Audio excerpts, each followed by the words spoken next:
This is the Verbal Nonsense Podcast. I'm Joel, I'm Todd. and today we're going to talk about some stuff.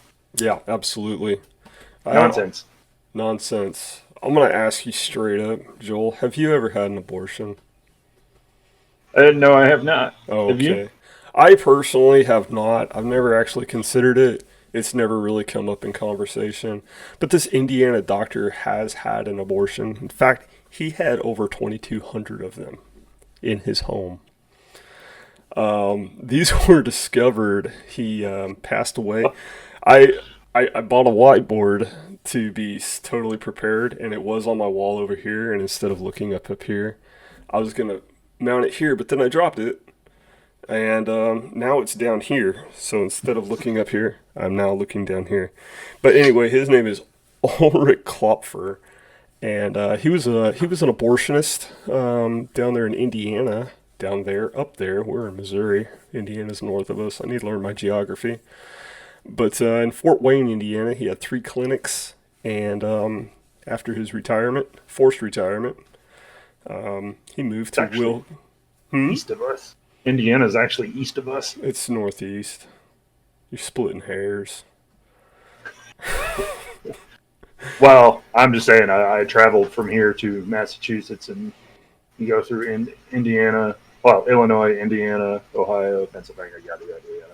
But, Oh man, yeah, it there went was a my long trip. flow. Yeah, Sorry. I went from Wyoming to Maryland one time, Southern Maryland. But not this guy. This guy went from Indiana to Will County, Illinois, where he died eventually after some 15 years of retirement. And his family came over to clean out his personal belongings and go through and get ready to sell the house or whatever they were planning to do, and found boxes upon boxes of preserved fetuses. Yeah, I had actually seen that story a few weeks ago. It was 9 days ago.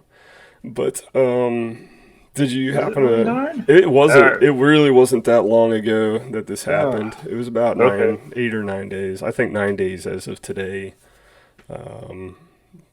I don't know. I'm sure in the comments section somebody will tell me I'm wrong, and that's fine. That's what that's there for, because we do get things wrong, We're but human.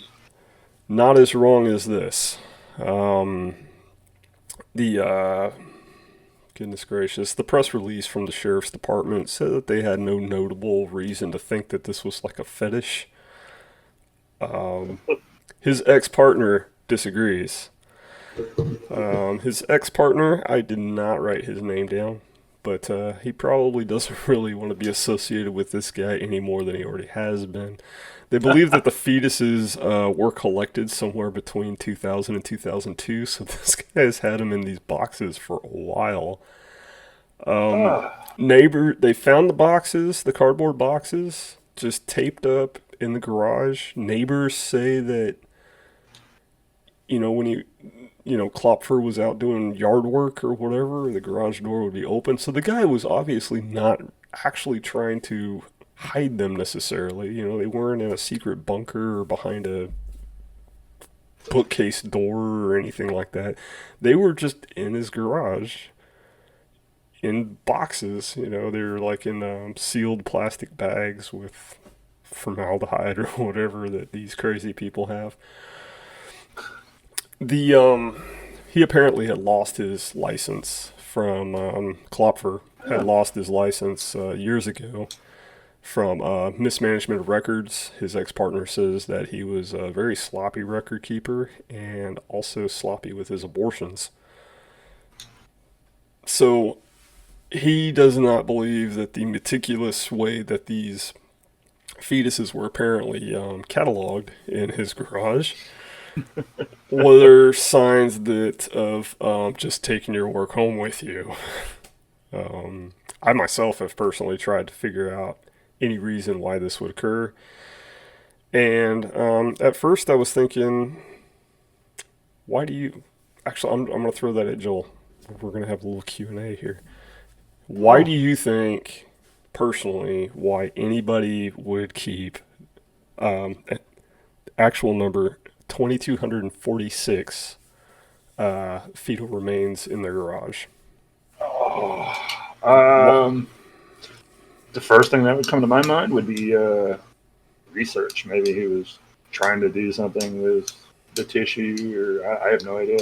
Unfortunately, that wasn't it either. I'm gonna go right out there and say nobody actually knows why these have.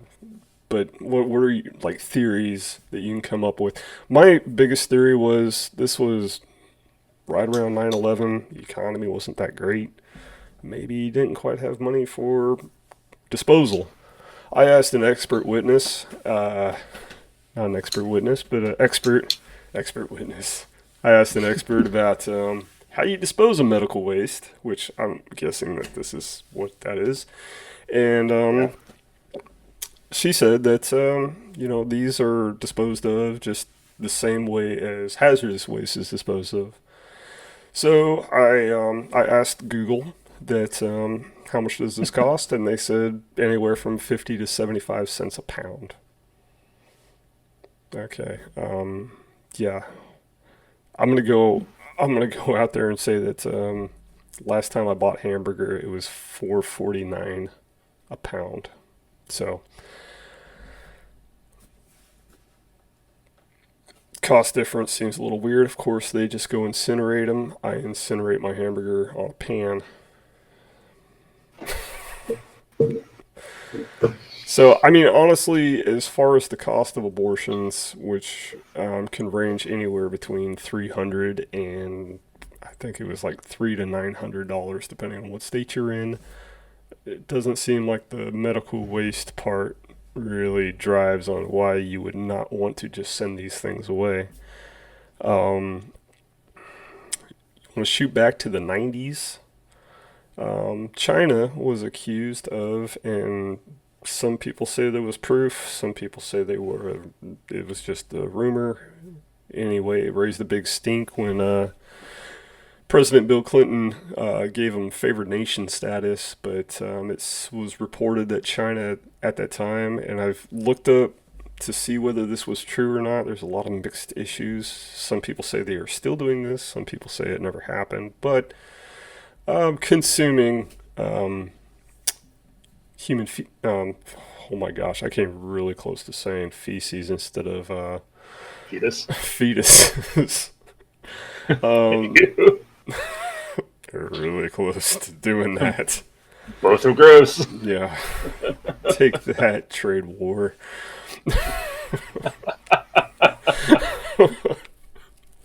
I may need to edit that out. I probably won't, though, because this is the Verbal Nonsense podcast, and that was definitely verbal nonsense.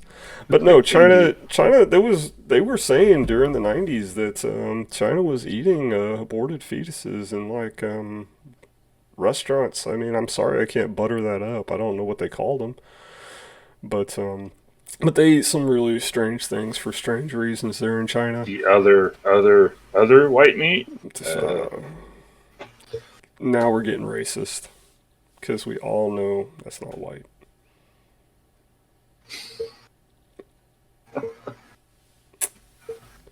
We don't condone racism here.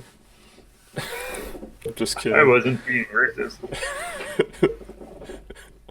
Accidental racism next on the Nonverbal podcast. Son of a gun. I do it every time. Every single time. But no, trying to gain my flow back. So China has been accused of it. We don't know. But maybe Dr. Clogfer was planning on starting his own restaurant. Not if they were preserved. I guess it depends on what he preserved them in. If he's using formaldehyde, you're not eating that. The majority of our food, it has preservatives in it, sir.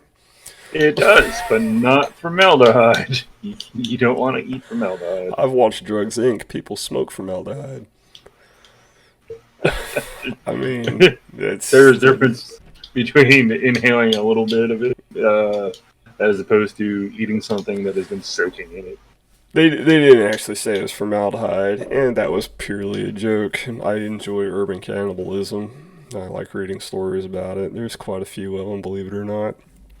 Oh, I'm sure there is. Yeah, but that literally is all we know right now. Like I said, the ex-partner, he is thoroughly disgusted. He believes that it is some kind of strange fetish, that there is something more deranged, pathological, I believe is a word that he used many times. This is not. It's not something. But believe it or not, this is not the first abortion doctor who's been caught doing something like this. A pro-life activist in Indiana who was interviewed various times has talked about other incidences, but she gave no names. So, just a quick search. Actually, it wasn't a quick search at all. It was a very extensive search. Went on for about 2 hours last night. The only name I could come up with was Dr. Bosner, which of course there was a movie put out about him, who he went to prison for murder. During an abortion, he killed somebody. Oh, shit. I believe it was actually like secondary manslaughter or something like that. I don't know what the actual charge was, but he was also caught at home with various, and I don't believe it was over 2,200, but I think it was fewer than that. But I believe the conditions of them were a little more grotesque. She mentioned doctors. He was from Philadelphia, Dr. Bosner. Not Bosner, Bos something. But I wrote it down, but I didn't write it down on my board. I threw my notes away, the ones that were super in depth and told me everything to say. Even it said like insert joke here. I did not write that down on my whiteboard. But she mentioned that he was from Philadelphia. She mentioned cases in California. I think Nevada, possibly Nevada, probably not Nevada. I don't know. It seems like abortion would be legal in Nevada. I think it's nationwide now. I don't know. I don't keep up with my pro-life news the way I probably should. But yeah, apparently he's not the first one. Probably not the last one. I'm not saying that it's a doctor thing. I just think that there are bad people in every profession somewhere. Oh, absolutely. If you have access to feed a fetish, the fetish is going to be fed. So, but that's all I really have on that. You have any input on taking work home with you? No. You ever bring any nuts and bolts home in your pocket? Nah. Any No. I never have desire to bring work home with any parts? No. I would if I worked at Krispy Kreme. I don't like donuts. I personally do not like donuts, but I will smash any I like amount donuts. of Krispy Kremes. I don't like Krispy Kreme donuts. Well, that's I don't like my donuts covered in sugar. I well, like sugar coated donuts. I like my sugar on top of donuts. I agree, they're incredibly bad for you, but they're so light and fluffy. You know, it's just so delicious. I worked at a Dunkin' Donuts once, and after that, I didn't eat donuts for a long time. Oh, really? Yeah. So it was several years before I ate a donut after working. It's not that. It's just smelling donuts all day and then going home smelling like donuts. And Yeah, you no, get sick of it. Even looking at a donut. I agree. I don't think I could do that at all. I never got sick of coffee, though. I was going to say, I'm really curious because there was a huge debate there for a while who had better coffee, Starbucks or Dunkin' Donuts. Dunkin' Donuts actually held the title for quite a long time. I'm sure as in our boutique life that we live right now, where people are just fascinated with buying things that they can't get other places, that's probably fallen. But I've had coffee at both. mm-hmm. Maybe it's just bias or just how I grew up, but that's not true because I prefer Tim Hortons. Well, I don't know if you're familiar with Tim Hortons at all. clue us in on who Tim Horton is. Is he? Tim Hortons was a I believe it started in Canada, and then it kind of trickled down. I know. So because it's north of us, Yeah, just trickled yeah, down. exactly. Okay. There weren't a lot of them in Massachusetts, but there was one for a little while where I was at, and they had amazing coffee and donut, Okay. Do you take cream and and sugar in your coffee, or is this just black coffee? just sugar, Okay. a little bit of sugar. I like mine black. So when I say this is the best coffee, you're getting what the actual coffee tastes like. You're getting a I real just opinion. like a little bit of It's sugar, like not much, 3 or 4 grains of sugar. about a half a teaspoon. That's a lot of sugar. Well, I drink a big cup, so Ooh, okay, I got you. You're bringing in that monster 64-ounce mug from Casey's. that was the thing I used to like about Tim Hortons. You go in, if you were going to drink your coffee there, you got an actual coffee cup and you could sit down. That's pretty Nice. cool. That's pretty Yeah. cool. I like that. So what happened to old Tim Hortons? Are they still there, or is this? There's still some in Massachusetts, not that location, but Okay. there was a lot of them in Ohio.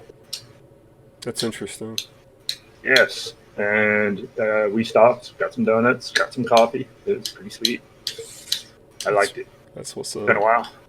It had been like 15 years since I Oh, had Tim Hortons. okay. Yeah. So this news is 15 years old, people. So you can refrain from the comment section on that one if Tim Hortons is no longer around. Oh no, like I said, I'm it had been kidding. 15 years, and then earlier this year I went out to Massachusetts and we Oh, stopped. okay. I thought you just told me it was 15 years ago. No, it just had been 15 years since I had it. Oh, I got you. Recently. Uh, There. I- I should have worded myself a little better. No, I that's okay. apologize. That's okay. I'm confused, and we got it straightened out. So what do you got for us? All right. Well, you're going to like this because this is your favorite state to hear news from, Florida. Gotta love them Uh, Floridians. So, this guy named Todd was jogging. He was out for a jog. I already know And he's a fraud. Todds don't jog. he saw what he thought was a pile of trash, and there was a wheelbarrow in it. So he decides to take the wheelbarrow and bring it home. Well, another man apparently who also saw and really wanted this wheelbarrow tries to attack him with a samurai sword. This story has meth written all over it.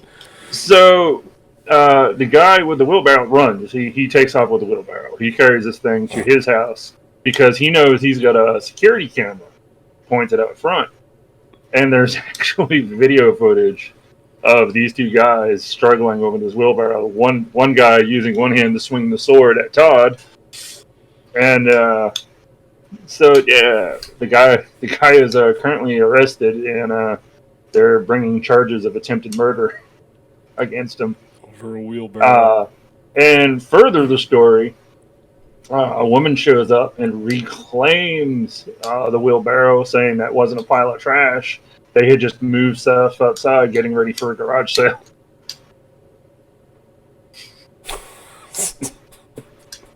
Or yard sale, whatever you want to call it. No, come on, man. So, Yep. so this guy's going to murder for a claimed wheelbarrow. And then it turns out, the other guy ended up having to give it back because they stole it, apparently. I don't understand. I legitimately says that's why he ran it back to his house, because he has security cameras at his home. Yep. That's not Hold going to on. keep you from being samurai sword decapitated. I'm just going to throw that out there, people. If you are being chased over an object, that object is not worth your life. No. If someone's swinging a sword at me, you know what? You want this wheelbarrow Yeah. a lot more than I do. You Yeah. can have it. Just everything, your wallet, your purse, whatever, your car.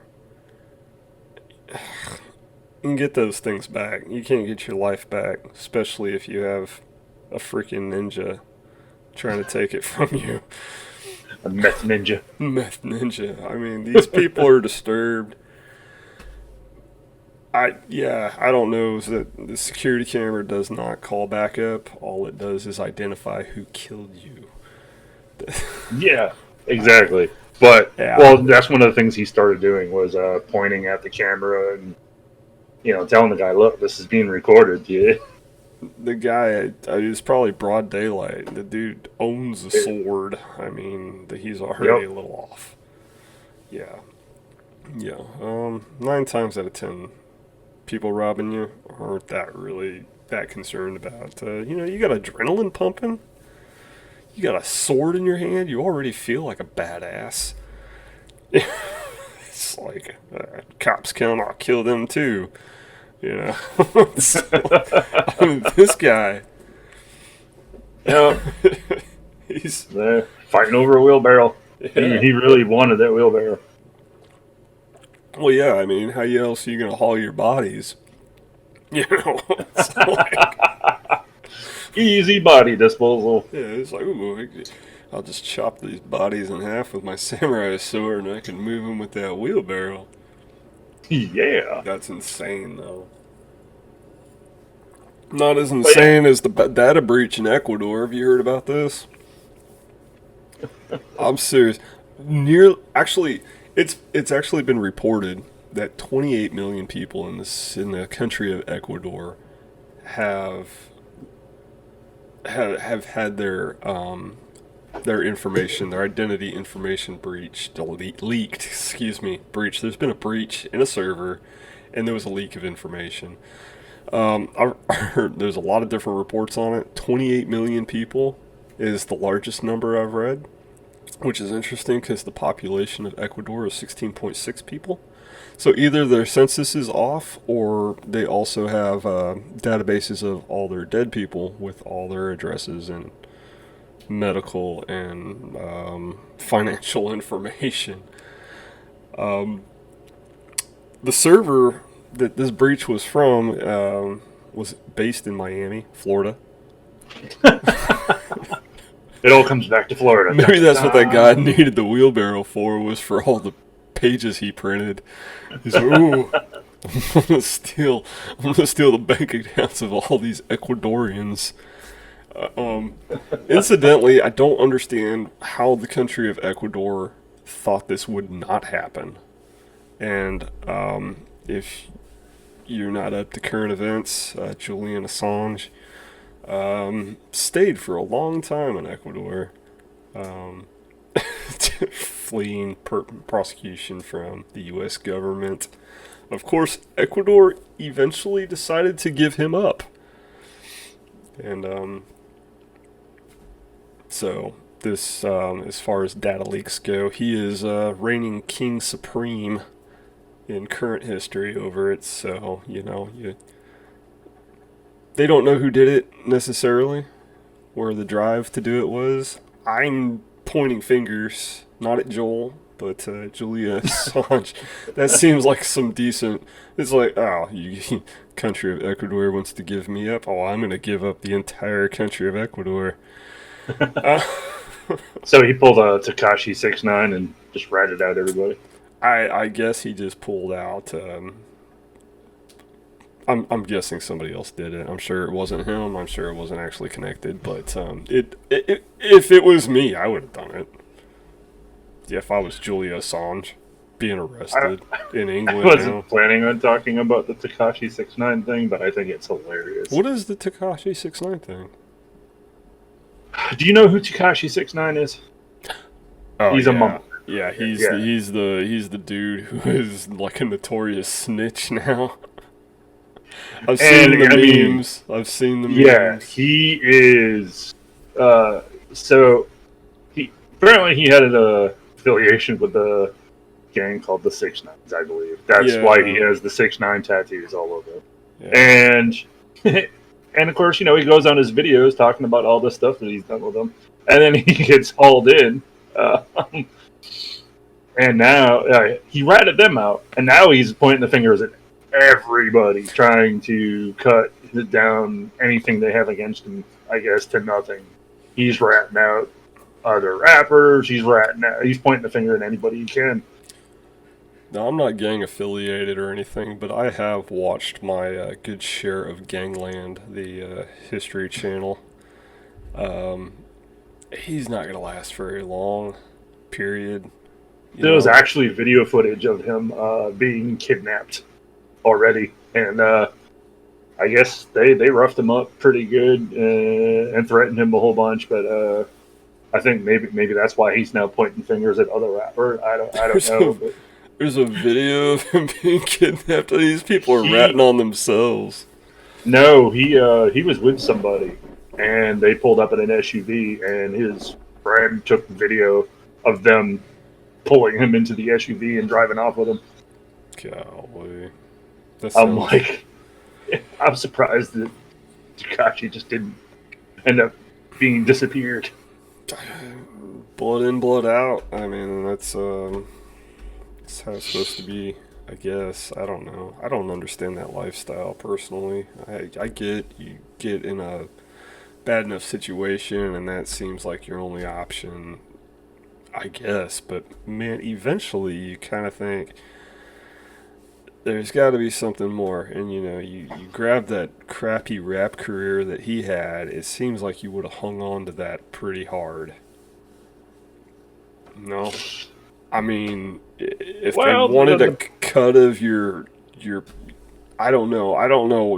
If it's like the mafia, it's just like, we gave you this career as a rapper. Now you give us 60%. You give them 60%. I'll give them 70. But you're out. You're out. Don't keep playing the game. I mean, we've lost enough rappers that way. Good yeah, rappers. well, Good, he was. actual, legitimately good rappers. I think that's the thing that got him in trouble is he was flashing that card in his videos hard, like I'm a gangster, blah blah blah. I'm part of the 6ix9ine crew, and I think the whoever was doing the investigations recognized him as a weak link, and were like, you know what? Let's haul this dummy in. And Yeah. Well, I mean, unfortunately, I don't know so much now. What do you got, like Drake and Kanye West? I don't know. I don't really pay attention a whole lot to the mainstream rappers, but I know back in the day it used to just more or less legitimize your street cred to be gang affiliated or be in a gang. And I guess this guy didn't catch the loop that it's far more profitable to be from like the Disney Channel than a gang as a rapper these days. yeah, I don't know, you know. but I don't know. He just, but as soon as he got arrested, man, he started snitching. Wow, Yeah, wow. he was dropping it hard. So this, no, don't send me to prison. No. Who was it? Lil Boozy. He got released after a pretty hard stint. Came back and just released something. This was like 10 years ago, but he did some dumb stuff. Ended up in prison, and then came out and released some number 1 songs for a little while, just because he got out of prison. What was old 6ix9ine looking at? Wasn't he like a long time in prison though? I don't know what the original You're sentencing. gonna slap him with a nickel. Let me let me look that up real quick. Yeah, look that up real quick. Like I said, I wasn't. Yeah, you weren't prepared to talk about it, but honestly, it's mildly interesting because literally this guy gets arrested, they slap cuffs on him, and apparently he just starts bellowing out, crying, just screaming out lists of names. I think Martha Stewart was probably even mentioned. From the memes I've seen, that's the only news I've actually read on it is Facebook memes. But this guy is just ratting anybody and everybody he can. I've never actually. No, I have accidentally heard his music before. It's actual garbage. Yeah, it's Garbage. trash. All right. He was facing a minimum of 47 years 47 years. after being charged with 9 federal counts, including racketeering, conspiracy, firearm offenses, narcotics trafficking. However, under the terms of his recent guilty plea, he could walk as early as January of 2020. That is how much snitching he has Was done. he bringing down Al Qaeda? My God. Like I said, this dude is pointing the fingers anywhere he can to reduce that sentence. I'm guessing he's in his 20s, but good God, you talking like knocking off a lifetime. I think life in prison, depending on what state you're in, is like anywhere Have you between seen the 25 to 30 years or something like that. And they're slapping him with like double life sentences almost, and then they're just like, we'd let you out next have you year. seen the LimeWire meme? No, no, actually I haven't. I haven't seen LimeWire in There was 10 years. one of the courtroom pictures of Takashi 69 in his suit, and it says, "We're giving you this much time in prison. I have a full list of all the LimeWire he uses, Your Honor." I would be so mad. I would be so mad. I was like, I haven't been using LimeWire since Pirate Bay came out. I haven't used LimeWire since like the 90s, maybe early 2000s. Early 2000s. I don't know. Yeah, Napster didn't even come out until like 99 or something like that. So Oh, Napster. old Napster. But yeah, so I mean, he's just pointing the finger at anybody. He's trying to reduce that sentence as far down as possible. He's I mean, trying to get out tomorrow. yeah, he went from 47 years to you could probably get out in January. Yeah. So he's like, this dude, yep, that guy, his grandma, yep, she did it too. This guy can't even spend a night in the parking lot of a jail. I mean, I'm not going to get hardcore, but that's pretty weak. If he ever gets put in Gen Pop, I think he's done. If he ever goes to the mall. It's a dude. I mean, it's a good day for tattoo removal services wherever he lives right now. Those guys are going to make some bank if he's smart. Because this idiot's got tattoos all over his face. He's ridiculous. He is so recognizable. It's like, dude, shave your head, get rid of all that tie-dyed hairdo you got going on. Yeah, it's remove your tats. Yeah, you're gonna be a snitch, and you literally wear signs that say "I am 6'9". Takashi 6'9". I don't even know why he has that name. I mean, I get it. I understand he was in the 6'9" gang, but it's ridiculous. Yeah, I mean, he's got a big old 6'9" on his forehead. He's got one on his throat right here. He's ridiculous. The guy's absolute threw away his life, and now he's ending it.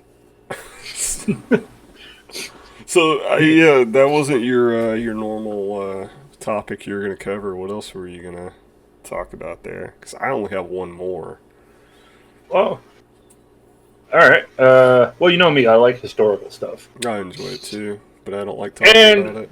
Since we enjoyed the 1904 Olympics so much, and the race so much, how much do you know about the Peking to Paris 1907 race? Nothing. I know absolutely nothing about that. Now, out of curiosity, this is Peking, China? Yes. Okay, to Paris? Yep, and it was a motor race. Did they go east or west? West. Oh, okay. Because you're going from Peking to Paris. Just didn't know how motorized it was. Like motorized on boats and then land and then boats again, or if they motor vehicles. Drove across. They had like steam motor vehicles back then too. Yeah. The idea for the race came from a challenge published in a Paris newspaper. Was it around the world in 80 days? What needs to be proved today is that as long as a man has a car, he can do anything and go anywhere. Is there anyone who will undertake to travel this summer from Peking to Paris by automobile? And the race started from the French embassy in Peking and So before I even talk about who the winner was, there were 40 entrants in the race, but only 5 teams ended up going ahead with shipping their cars to Peking. Really? But because only 5 people were willing, technically the race had been canceled. Really? But these 5 dudes were like, well, we paid to have our car shipped, so we're doing it anyway. That makes sense. And, But there was no prize, huh? The prize was a magnum of mum champagne. I don't know what I guess that's just what we just call it, a bottle. What? No, right? Magnum is the large bottles of champagne. That's where the term Magnum comes from. Is literally from the massive party bottles of champagne. Of course, back then that was probably like pretty costly bottle of champagne. Probably is. I don't know if mum don't know why champagne was. It probably costs more to have them ship their cars and drive across through. I mean, there was still, Middle Eastern banditos out there back then. Not much different than there is now. They were just more organized back then. And, there was that. There was just roads were. I mean, the majority of that region was still fairly third world as far as paved roads go. Oh, yeah. There were no rules in the race, except that the first car to Paris would win the prize of the bottle of champagne. Oh, my gosh. The race went without any assistance through countryside where there were no roads or road maps. It's like for the race, Oregon Trail on a Ford Fiesta. For the race, camels carrying fuel left Peking and set up stations along the route to provide fuel for the race route. That's insane. That's a lot of miles. The race followed a telegraph route, so that the race was well covered in the newspapers at the time. Each car had one journalist as a passenger, with the journalist sending stories from the telegraph stations regularly throughout the race.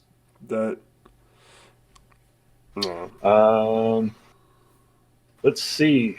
It was held during a time when cars were fairly new, and the route traversed remote areas of Asia where people were not yet familiar with motor travel. So they were seeing these crazy, magical machines. And some of these routes had only been previously attempted by horseback. So, I mean... I'm sorry. I'm sure some of the terrain on these vehicles were probably pretty rough. This sounds about as thought out as the 1904 Olympics marathon. This was terrible. But, so the race was won by Prince Scipion Borghese of the Borghese family. And he was so confident, he'd even taken a detour from Moscow to St. Petersburg for a dinner, which was held for the team. And then he headed back to Moscow and then rejoined the race. And then he still won. I am going to attempt. It's not happening. What are you attempting? Well, I looked up on Google Maps to find out how to get from Paris to China, to Peking, China. It literally said, cannot find a way. So who actually won this race? Now I'm curious, since there is no way. How many people actually made it to Paris? Actually, I guess you didn't hear me? I didn't. I was too busy looking. Prince Scipion Borghese of the Borghese family. Borghese. Yeah, he was so confident that he was going to win.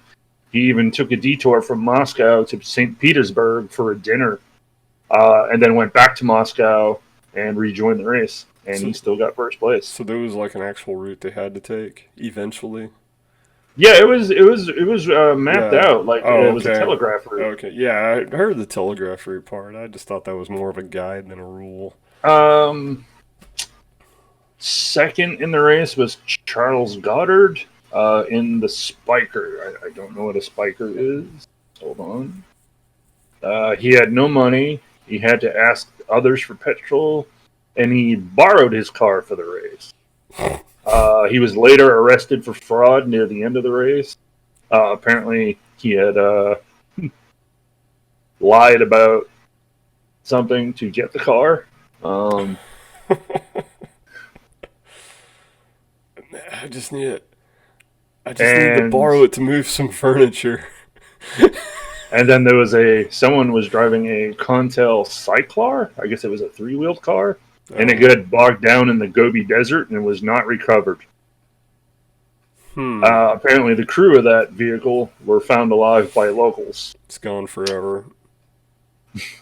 It's just I guess there's no trace of anyone ever going out and reclaiming the vehicle, so it might just be buried in sand at this point. yeah, perfectly preserved. Um, 3-wheeled car, I'd probably leave it too. It just sounds like a goofy pile of trash. I guess at one point, Borghese, his car almost completely fell through a bridge. Um, they were trapped there until someone came by, saw that they were stuck on the bridge, and they got carts and pulled them out of it so he could continue the race. That was awfully nice of them. Have you Yeah. watched, was it, oh man, Top Gear World Tour? They actually do quite a bit of weird terrain driving. Um, I enjoy the jacked up truck. When you were talking about bridges, it reminded me of this. There are a lot of really bad bridges, even on roads that are meant to be drove on. Driven? No, that's not the word I'm looking for. Okay. So my hand was delayed. I was like, oh, that would have been a good Star Wars moment. But no, they Oh. weren't an Xbox shirt. But anyway, um, what was I saying? I got lost. Uh, but no, I mean, even these roads that are, these bridges that are, presumed to be drivable. They couldn't get across most of them. They were like braking and swaying. I couldn't imagine trying to drive a car across a bridge back then, where Not meant for a they vehicle. were like, yeah, there was like a horse trail. They're like, yeah, let's put this bridge here so the horses can get across. Let's drive this car across this horse bridge. It's Oh no, look. the whole thing sounds like an absolute disaster, honestly. And I mean, the prize, they're just like a bottle of champagne. Oh, I'm sure for a lot of them it was the prestige of saying, I oh, want to. 100%. People used to have pride. Not so Yeah. much anymore. They used to be cool with being the greatest and not be focused on sponsors and things like that. Not saying that people don't have pride now. They just don't have it like they did. It used to be you got your name in the paper. That was something. It was worldwide news. Somebody driving a Apparently, car. they've Now done it's reenactments of the who race. cares? Uh, Really? How many no- three-wheeled cars they got in that desert? apparently, they did a 1990 London to Peking motor challenge. And then in 1997, there was a second Peking to Paris motor challenge, consisting of 94 vintage cars, which took a more southerly route through Tibet, India, Pakistan, Iran, Turkey, and Italy. Basically through the Devil's Triangle. But they were like, "Hey, instead of cutting through a desert, let's go through some countries that have roads now." Yeah, they probably did in the 90s. Yeah, Not so much anymore. Somebody might have blown them all up. somebody might have. Yeah. Somebody. Um, let's. Oh, okay. In 2007, the Endurance Rally Association staged a rally to celebrate the original 1907 race. That's pretty cool. And then in 2013, a fifth race started at Beijing. It was for vintage cars and was to last 33 days. That's a long race. Oh, in the third week, the race was marred by the death of a British participant, 46-year-old mother of two, Emma Wilkinson, in a head-on collision with a vehicle unconnected with the event. Oh my gosh, she was. Yeah, Yeah, I'm not even gonna make a joke about that. no, That's just terrible. you know, It's there for the taking, but I'm gonna rise above that one. I'll joke about abortion, but not that. all right. I'm having to refer to my notes that are a mile this way. But do you think that race happened to go through Israel by chance? The original. Because this is a very multicultural story I have here. In Israel, there was a 60-year-old woman. The name was not released. She was attending a wedding and ate a bunch of wasabi, apparently, that gave her some chest pain. She managed to fight it out and just like continue on with enjoying the wedding. Probably a daughter or granddaughter or something of that nature. But this wasabi gave her some massive chest pain. And you want to take a stab at what she thought it was? I know there's a lot of Cars fans in our audience. Guacamole. It was avocado. Oh, Specifically avocado. Of course, Mater, he's dumb. He thought it was pistachio ice cream. But he probably didn't end up going to the hospital over it. Later, the chest pain returned, and it turned out she had broken heart syndrome. Have you heard of this? This is actually my first time hearing about actual. Of course, everybody knows what a broken heart is. But do we really know what a broken heart is? This is actually a physical condition, I'm finding out. And this is the first reported incidents where broken heart syndrome has actually been caused by food. Broken heart typically comes from, and actually, I'm going to step back just a second. I'm having to look over here while I read this, but what's messed up is I could pronounce this last night. I cannot seem to pronounce this today. So, Takotsubo cardiomyopathy is actually what a broken heart syndrome is. It's also known as broken heart syndrome. We, of course, as people, just call it a broken heart. This is actually a physical condition that is what you feel when you are heartbroken. It's because it's not just in your mind, it is actually a physical change that is happening in your heart. If you go and take some x-rays. Now, being sad, that's not what I'm talking about here. People who are severely brokenhearted. A lot of these, they say, are associated more with extreme emotional events, like death of a loved one, that you were very close with. They list like some other things, mostly things like domestic abuse, wrongful imprisonment, especially, but not like 6ix9ine. That dude should just be in prison for being a douche. I mean, I don't even know if prison will save his life at this point. I'm sorry, I didn't mean to go back to that. But as soon as I said imprisonment, I was just like, what a douche. That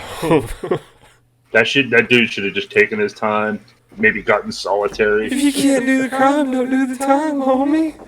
That's why I'm not in prison. I'd never make it, so I don't commit crimes. So I know I'm a big baby. I don't even jaywalk. I mean,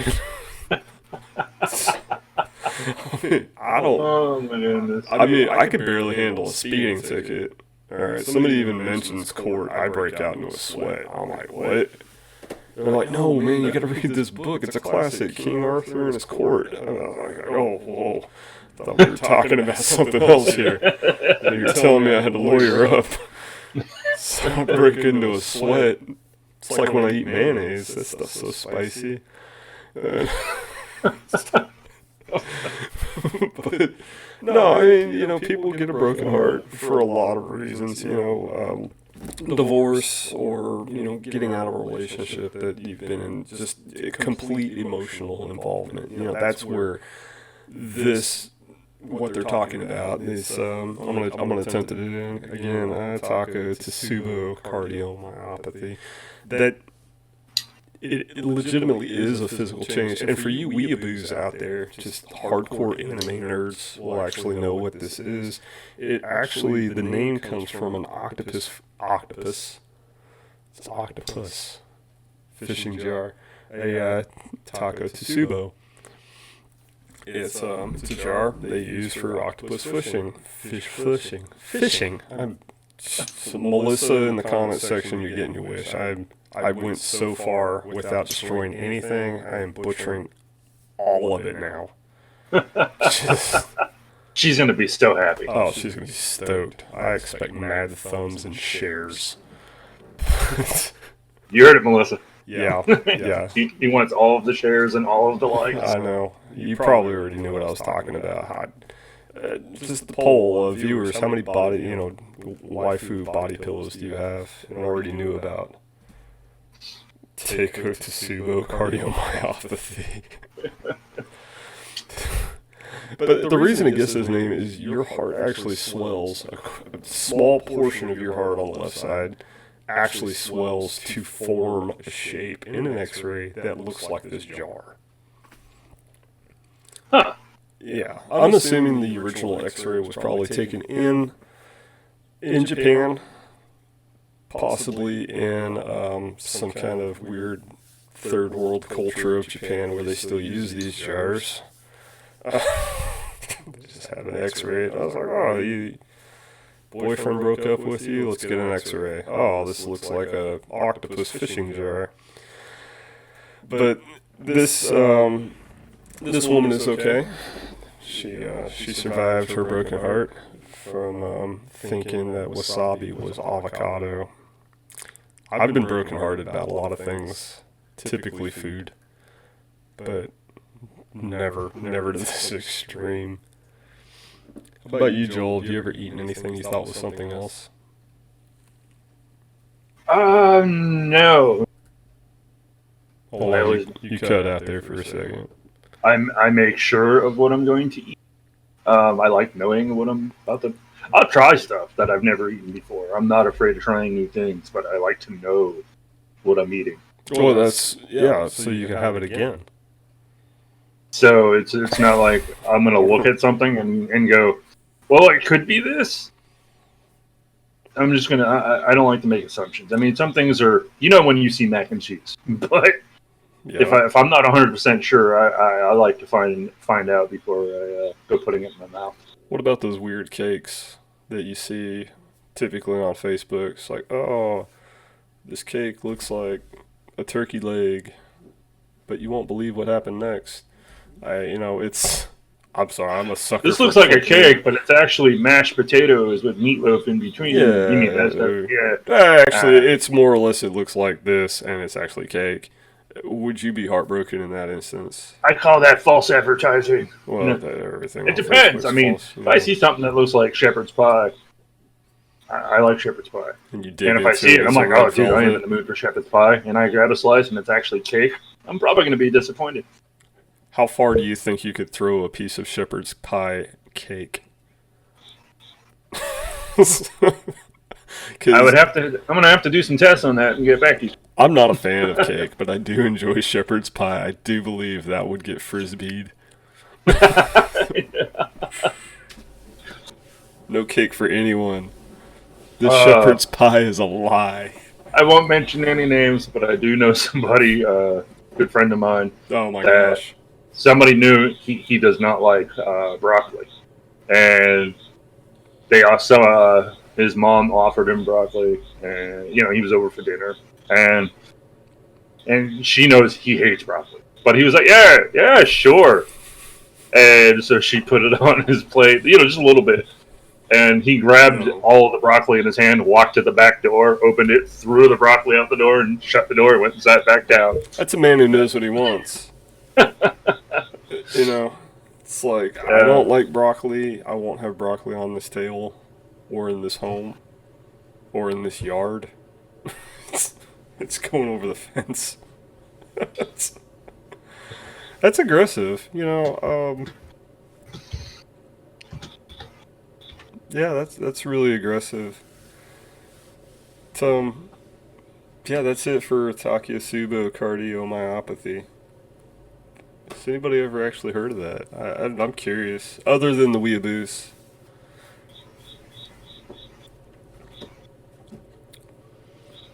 all right. That's actually all I've really got. Period. You know, I picked 3 good subjects. I guess All right. not really that Well, good. I've got one more. Thank God you're saving us. We saved the best for last. This will be the greatest segment of all time. This is another one that goes back to the early 1900s. Some of the best stories, well, for me, seem to come from the early 1900s. It was a real weird transition in the world back then because there were so many countries that hadn't caught up, and then there were a bunch of countries that are a bunch. I'd just say like a couple. Actually, America itself, it seems to me like there was just large chunks of it that were still third world. You know, there was still like Wild West, and even today, if you look around southern Missouri, there's still people living in shacks and pooping outside. But yeah. you know, God Well, bless this state. this is the Halley's Comet Panic Heck of yes. 1910. I love me some comet cults. Now, if for some reason someone doesn't know what Halley's Comet is, Oh, it was named after astronomer Edmund Halley, and it only passes Earth every 76 years or so. yeah. We've seen it in our lifetime though. Yes, Yeah. 1986. 86. It was that long ago. I don't know. I remember. Yes, I that was is the young, last time.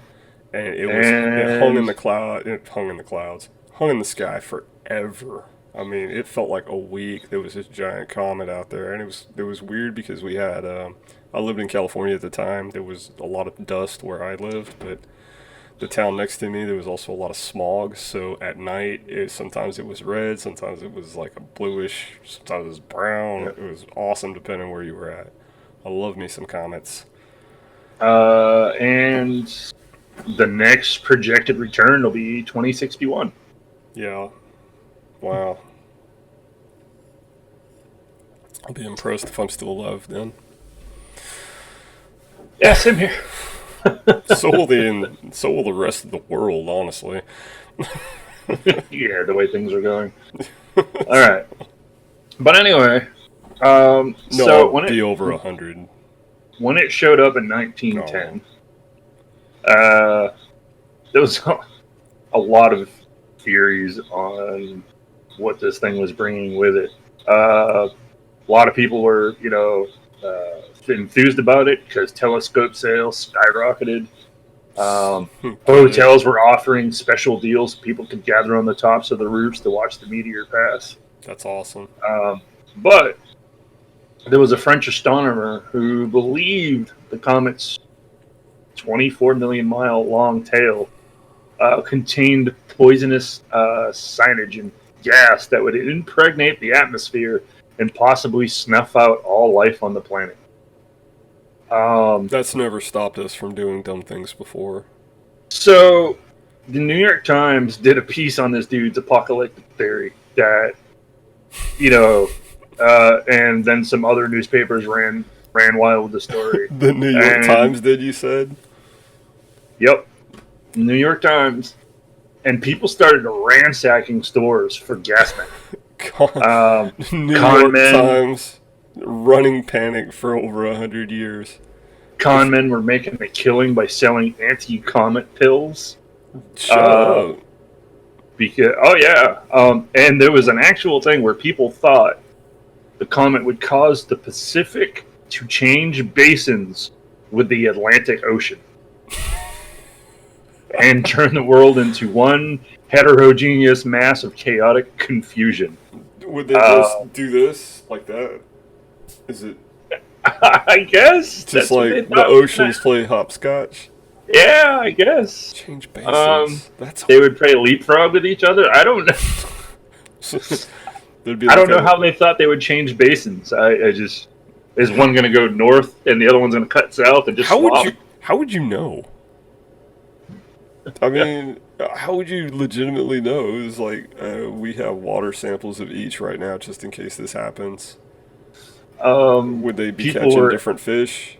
I want to spend some time on this because the theory of oceans, our two largest oceans, swapping places. I mean, where does the Pacific Ocean actually end over there in Oceania, Antarctica continent down there? When does it become like the Indian Ocean and etc. and the Atlantic Ocean? Because I know the Pacific Ocean. I know the Pacific Ocean fairly well. I've looked at it before, and it totally makes me an expert.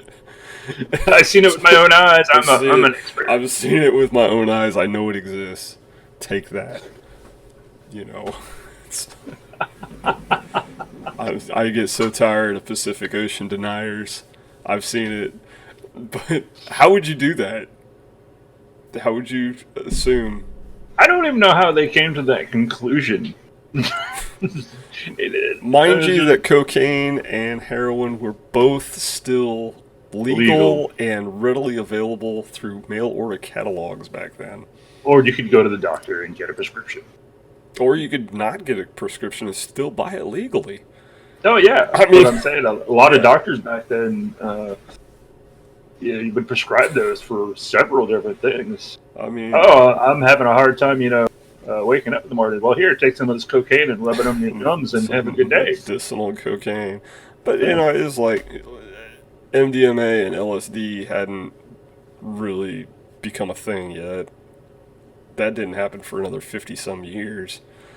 And now they're talking the oceans are going to swap sides. I'm really curious on where this popularized. I can picture people getting drunk or just being dumb and saying it. But where does that translate from my dumb idea becomes plausible theory? Maybe we could do a rewind and if we can dig more information on that. Definitely won't find any information on that.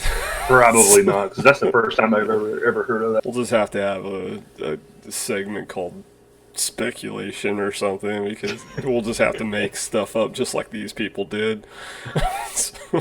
Apparently, people are also sealing up their keyholes to keep the poison out of their homes. Keyholes? When the comet finally passed, of course, the gas mask proved worthless. There was no poison. However, a few people blamed the meteor for King Edward VII's death, but there's no science backing that claim. However, interestingly, Mark Twain passed away as the comet flew overhead, which is extra weird because he was born the last time it flew by in 1835. So he was born during one comet passing, and then... You broke up. Okay. He was born during the first one and then died during the next one? Or was he delivered and then went home? It depends on how you want to look at it, I guess. You make up your own mind. But I do think that's interesting. I'm actually a big fan of comet cults. I really am. The Hale-Bopp comet was one of my favorite ones. Do you remember this one? The Hale-Bopp comet? I believe so. The last one, I believe, was in the 90s. It might be more current than that. I don't remember what the actual travel time of this comet is, but I remember during the 90s there was a bunch of people who did kill themselves because they believed that there was an alien that lived in the tail of the comet and he was going to take them all to this utopian paradise. I believe they drank a Kool Aid, didn't they? Yeah, they Jim Jones did. They're like, Audi, hey, oh yeah, what does the Kool Aid Man say? I don't know, but they Kool Aid Man all the way to the comet, and are living a much better life than we are right now, according to them, their theory. But there was like an alien that lived there, and I believe Pearl Jam even sang about it in one of their songs from the No Code album. And I believe so. it was a major cultural event. So we watched Yes. it unwind on the evening news. But Comet came and went. It wasn't as cool as Halley's Comet, but the Hill Bop is an impressive comet. Especially that alien who comes by. It says, "Hey, y'all want to catch a ride?" And so, Apparently, it's Tally from South Park. yeah. Well, why wouldn't it be?